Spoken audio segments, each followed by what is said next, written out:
Hi everyone, my name is Kendra Weenie and I am from Sweetgrass First Nation, Saskatchewan. I am a speaker, self-care workshop facilitator, and a self-published author. So in 2019, I wrote and self-published a memoir titled Surviving Domestic Violence, My Journey of Self-Care and Healing.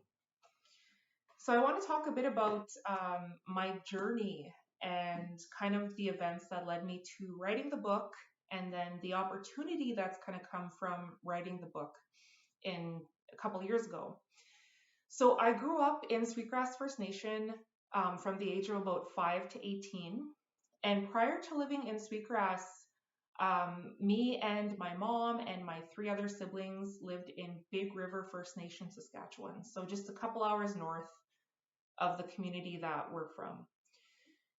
Unfortunately, my very early childhood memories are quite traumatic and, you know, something that's not uncommon with a lot of other Indigenous women. A lot of us go through traumas early on in our childhood, and we don't even realize that that's something that, you know, affects us until we become adults and we kind of get a reality check and we're forced to, heal and deal with it in order to move forward. So growing up in Whitefish again, like I didn't have very happy childhood memories. So I was very thankful that my mom, left that environment when she did. And she raised us on her own, the 4 of us kids in Sweetgrass First Nation, up until I was 18 and I went off to college. Growing up on the reserve was very, very difficult, and that's a bit of an understatement. We faced a lot of economic disadvantages, which a lot of other, First Nations people experience that grow up on reserve. There weren't any job opportunities. We didn't even have a vehicle for about 10 years. The nearest grocery store was like 25 minutes away in the Battlefords area. And so every time we needed groceries, like my mom had to pay somebody to take her to get groceries. We grew up on welfare and just didn't really have much of an opportunity to succeed. So growing up, my mom always emphasized the importance of getting an education. And very fortunately, me and my 3 siblings were able to attain post-secondary education. So growing up as a poor First Nations girl, I had a lot of self-esteem issues. The other thing was I wasn't very close with either of my parents, and that again was due to intergenerational trauma. So things that their parents, their grandparents had experienced during residential schools were affecting them and affecting, their parenting. And so I grew up never really feeling the love that I really wanted. I never really felt loved from either of my parents, unfortunately. Now that I'm an adult, obviously I know that they did the best they could and they showed love the best way they knew how. But it took a lot of healing for me to understand that, and a lot of, self-care and working on myself, a lot of prayer for me to get to a place of being able to forgive them and forgive myself. In fact, I'm still healing. I'm still healing today, and I feel like I have a long road of healing ahead of me, but at least now I have resources to work with. So that lack of love kind of transferred into 10 years of dating boys, 10 years of unfortunately not really having, very high standards, because I didn't know what to look for. I didn't know what green light indicators were for a healthy relationship. I didn't even know what a healthy relationship looked like, because my mom was a single mom the entire time she was raising us. And so dating was really hard for me, but I thought, okay, after I break up with one, go find a new one, hoping and praying that they're better than the last one. And by the time I was 24, I had graduated from university, and I was about to repeat a toxic cycle that I'd gotten caught up in. This is back when I used to drink. I don't drink anymore. So I went out to the bar, and I was out celebrating my graduation with some friends. And I thought, okay, well, I'm going to go to the bar to meet a guy. That's pretty much what my intentions were that night. And I did end up meeting somebody. And I thought to myself that this one was different. I thought he was the answer to all my prayers. He was so charming, very good looking man, seemed very respectful, just checked off all the right boxes. And because I fell for him so quickly, I ignored a lot of the red flags that happened within the first 2 weeks of us dating. So just really quickly, one of the first ones was he would never talk about his past. He would never talk about past relationships. Anytime the subject came up, he would, give me a really quick answer or just change the subject entirely. And the other one was he was having withdrawals to hard drugs very, very early on, like a week and a half into our relationship. And if you want to learn more about some of the other red flags that I experienced, you can read my book. So we started dating, and we got serious really quick. We moved in together very quickly. After a short 2 months, I became pregnant after the 5-month mark in our relationship, and by that time I felt trapped. I felt controlled. I felt I was being abused financially and emotionally, and I just felt like there was getting out wasn't an option. After I became pregnant, that's how I felt. After when I was 8 weeks pregnant, that was the first time he became physical with me. Again, I go into a lot more detail in my book about what actually happened, but I really downplayed what he did. And we ended up getting back together after being broken up for a couple of weeks. And I thought, well, he didn't hit me, so it could have been worse. That was kind of my thinking at the time, being pregnant and vulnerable. And I didn't think I could be a parent alone. I didn't think I could single parent on my raise a child on my own. Like, that was just, it felt like such a huge undertaking, and I didn't think I could do it. And so we moved back in together in North Battleford. And this would have been when I was about 6 months pregnant in 2013. And our little daughter, Kalea, was born on August 9th of 2013. And as soon as she was born, my whole way of thinking just completely shifted. I no longer cared about my relationship with my, charming partner that always had the right answers for everything. I no longer cared if we worked out. I was no longer obsessing over that.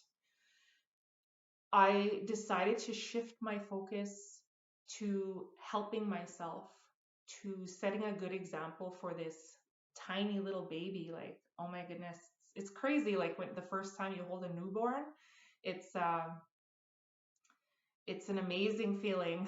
Like, it's so hard to believe that you, as a woman, we can create something so beautiful. And so Kalea really, saved me at that crucial time in my toxic relationship. And I remember praying really hard in the hospital, either for a way out of the relationship or for my partner to step up, be a good dad, quit doing drugs. Just, so many things on my list I wanted him to change. But I knew deep down that wasn't going to happen. And he had come home one night when our daughter was just 8 days old. We had just gotten out of the hospital like a few days before. And he became really violent because about half an hour earlier, I sent him a text message saying that we were leaving because I knew he was out drinking and he said he was going to quit. And we got in a fight and he became very violent and he started hitting me, beating me uncontrollably, and swearing at me, spitting in my face. And one of the last things I remember him saying was that he was going to kill me. I will kill you if you try to leave me, is what I remember him saying. Or he threatened to get friends to kill me. And after that, I prayed. I had to pray really hard. Prayer is the number one thing that has helped me to get to where I am today. Prayer has saved my life more than once. And so in that moment, thankfully, I remembered prayer. And I was able to get out of that situation. I was able to escape. My daughter was unharmed.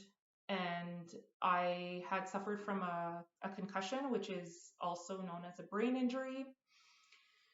And it affected me for years. After leaving that situation, again, if you want to hear more about the details after, you can read my book. I can spend all day talking about them, but I won't. I'll tell you something a little more important instead. Something inside me did a shift, and something in my mind did a shift.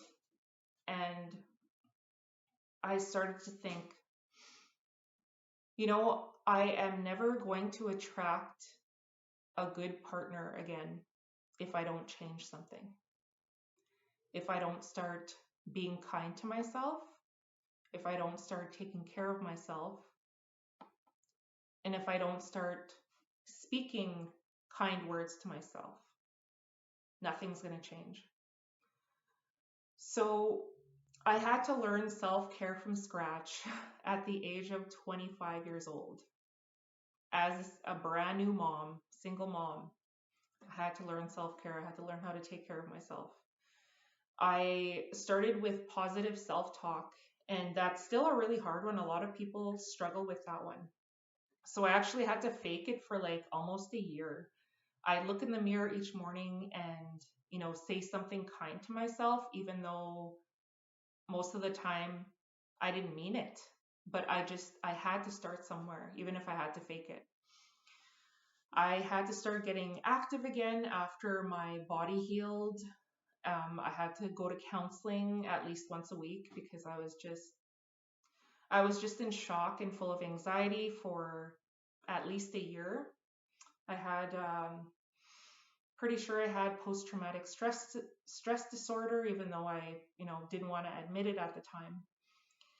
And I had to do so much to help myself. And now I still have to do so much every single day. I realized that prioritizing my own needs is not selfish. I had grown up as a people pleaser, always putting others above myself, always prioritizing other people's needs above my own. And I had to stop that. In 2017 was the first time I shared my story publicly in a room full of 500 strangers.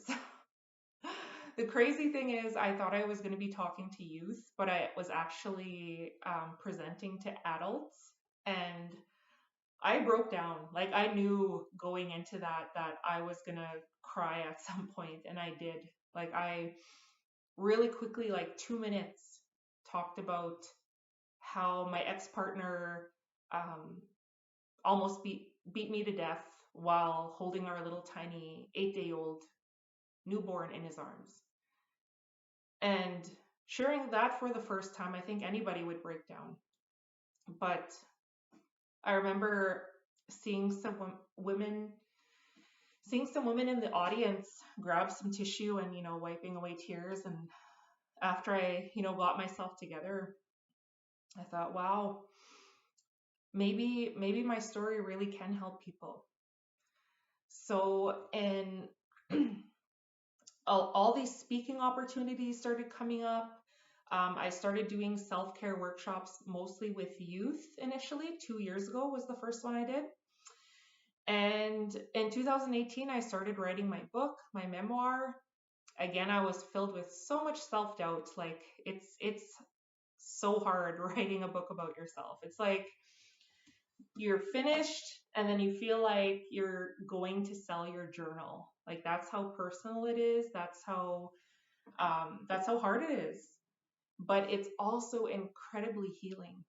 Sharing my story has been the number one thing that's helped me along my healing journey. Today, I am still healing, but I am very fortunate that I have, resources available. I have resource people that I can turn to. And anytime I, notice that I'm feeling a little cranky or, being a little too hard on my daughter, I make sure that I take that time for self-care. Self-care has to be every day. And you'll notice when you're not taking care of yourself, you'll just be, might be full of negative thoughts. You might be taking things out on other people that have nothing to do with why you're upset. That probably is a, key indicator that you need to do a better job with self-care each day. Self-care is not selfish.